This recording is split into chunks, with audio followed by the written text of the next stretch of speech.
The island of Newfoundland was home to a population of Indigenous Canadians known as the Beothuk. Around 1500 CE, the Beothuk civilization began to take shape.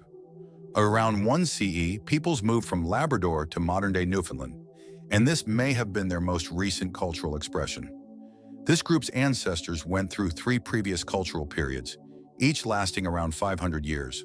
The Beothuk inhabited much of the Notre Dame and Bonavista Bay regions of the island of Newfoundland. The number of Beothuk people at the time of contact with Europeans is estimated to have varied. According to Beothuk historian Ingeborg Marshall, European historical accounts of Beothuk history are untrustworthy and tainted by ethnocentrism. Around 2,000 Beothuk people were thought to have existed at the time of European contact in the 15th century. According to scholars from the 19th and early 20th centuries, however, there may have been as few as 500 to 700. Population estimates range from 1,000 to 1,500, depending on the ecosystem's carrying capacity at the time of encounter. They lived in extended family groupings of 30 to 55 individuals who were autonomous and self-sufficient. They seem to have had band leaders, but most likely not more official chiefs in the sense of the anthropological term, like many other hunter-gatherers. Mamatiques, which were reinforced for the winter, were conical houses where they resided. Poles were arranged in a circle, tied at the top, and covered with birch bark to create these. Sleeping hollows were excavated in the flooring. At the center, a fireplace was constructed. The Beothuk painted their bodies, homes, boats, weapons, household equipment, and musical instruments with red ochre in the spring. Europeans began calling them Red Indians as a result of this behavior. Ochre was used for culturally significant reasons. During an annual multi-day spring festival, the decorations were completed. It denoted tribal identity. For instance, a method to welcome newborns into the tribe was to decorate them. One way to chastise someone was to forbid them from wearing ochre. They harvested many animal and plant species to supplement their primary diet of caribou, salmon, and seals. The Beothuk followed their main prey's seasonal migration patterns. Deer fences, sometimes 48 to 64 kilometers, 30 to 40 miles long, are erected in the fall to push migratory caribou in the direction of bow and arrow-wielding hunters who are waiting. It is also documented that the Beothuk used the dried yolk of the great auk's eggs and tree sap to make a pudding. They captured a variety of fur-bearing animals, worked their skins into warm garments, and stored extra food for use in the winter. In order to trap air against the wearer's body, the fur side was worn adjacent to the skin. Beothuk canoes were constructed from seal or caribou hide, and spruce bark was used to reinforce the bows. Similar to kayaks, canoes were described as being 4.6 meters, 15 feet long, and 0.76 meters, 2.5 feet wide, with ample space for carrying people, dogs, and belongings. The Beothuk had complex funeral customs. They buried the deceased in remote areas after wrapping them in birch bark. In one version, a mound of rocks covered a shallow grave. At other times, they folded the knees and placed the body in a funeral box or on a scaffold. To go with the deceased, the survivors left gifts at the grave sites, including necklaces, sculptures, and tool replicas. Indigenous people in northern Newfoundland were discovered by Norse explorers under Leif Erikson around 1000 CE. These people may have been the progenitors of the later Beothuk or Dorset occupants of Labrador and Newfoundland. They were referred to as Skrælings in Norse. Waves of European explorers and immigrants had increased connections starting in 1497, when the Italian explorer John Cabot arrived under the patronage of King Henry VII. In contrast to several other indigenous communities, made an effort to stay away from Europeans. When European colonies expanded, they relocated inland. The main reason the Beothuk went to their old encampment was to gather metal items. The European fishermen who dried and cured their harvest before transporting it to Europe at the end of the season would also leave behind tools, shelters, and construction materials, which they would gather. With a few exceptions, like as John Guy's party in 1612, contact between Europeans and the Beothuk was often detrimental to one side. The Beothuk and settlers fought over natural resources including birds, seals, and salmon. Fur trappers set up trap lines, interfered with caribou hunts, and looted Beothuk encampment, stores, and supplies in the interior. In addition to stealing from European settlers' dwellings and shelters, and even ambushing them, the Beothuk would take traps in order to reuse the metals. Mutual violence and animosity resulted from these interactions. The settlers often held the advantage in hunting and combat because to their superior weaponry.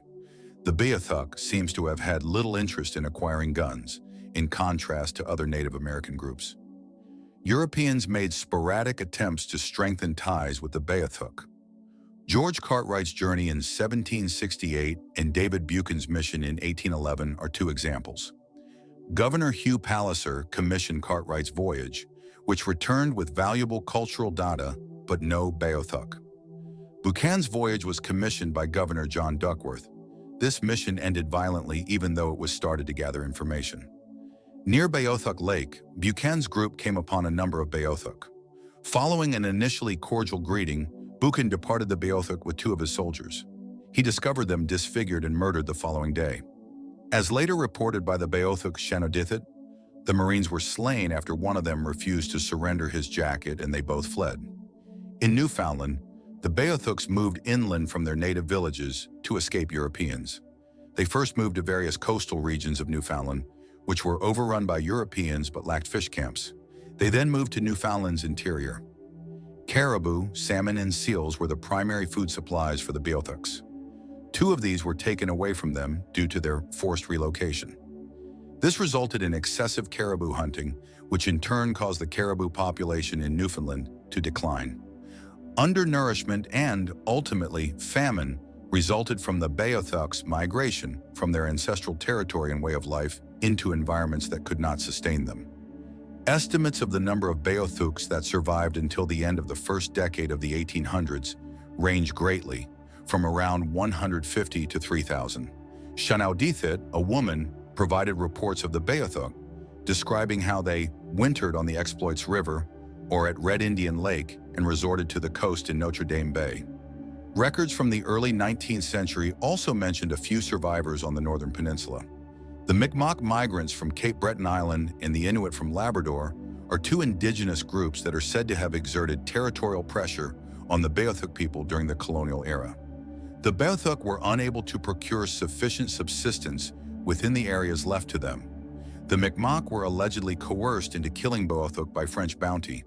However, this has subsequently been dubbed the mercenary myth and is contested by the majority of historians. According to oral accounts, some Beothuk people managed to live in the area surrounding the Exploits River in Twillingate, Newfoundland, and Labrador. They reportedly merged with European settlers, Inuit, and Mi'kmaq. Some Twillingate families trace their ancestry back to the early 19th century Beothuk people.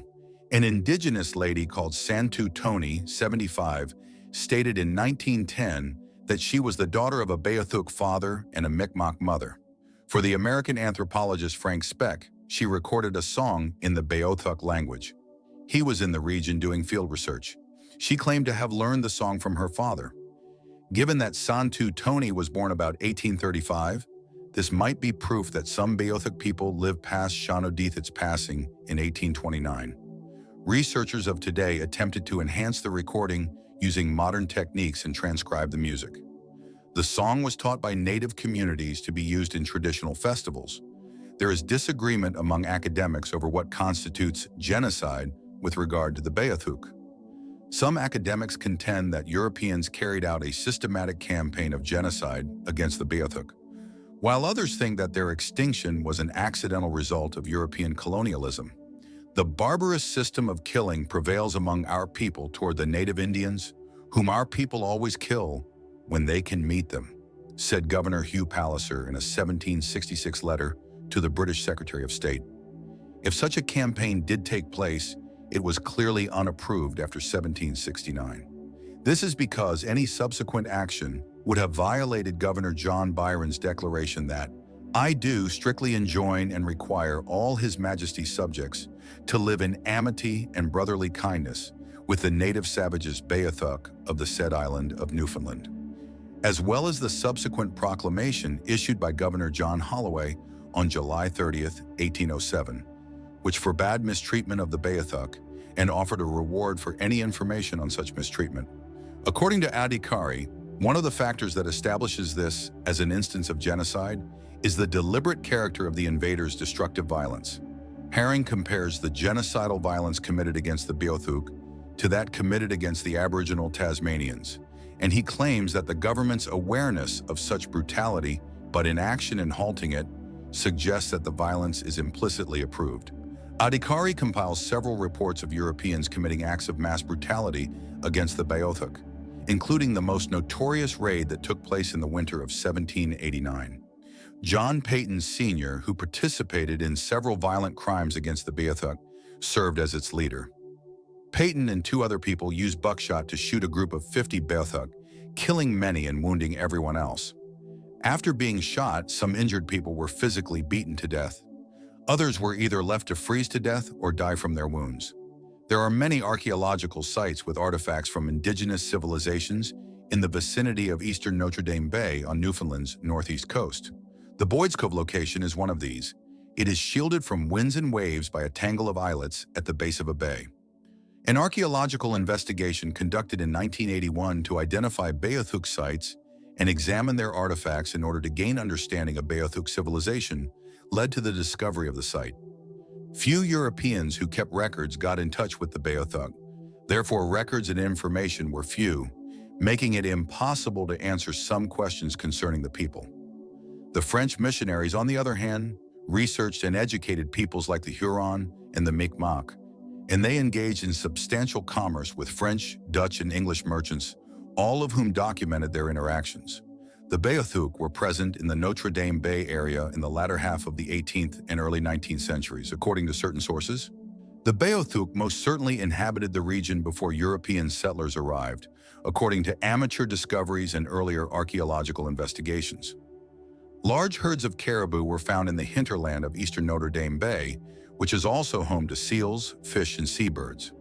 From the Paleo-Eskimo period to the recent indigenous, including the Beothuk habitation, archaeologists discovered 16 indigenous sites that range in age from the Maritime Archaic period, 7000 BC to the present. The historical Beothuk are connected to 2 of the locations.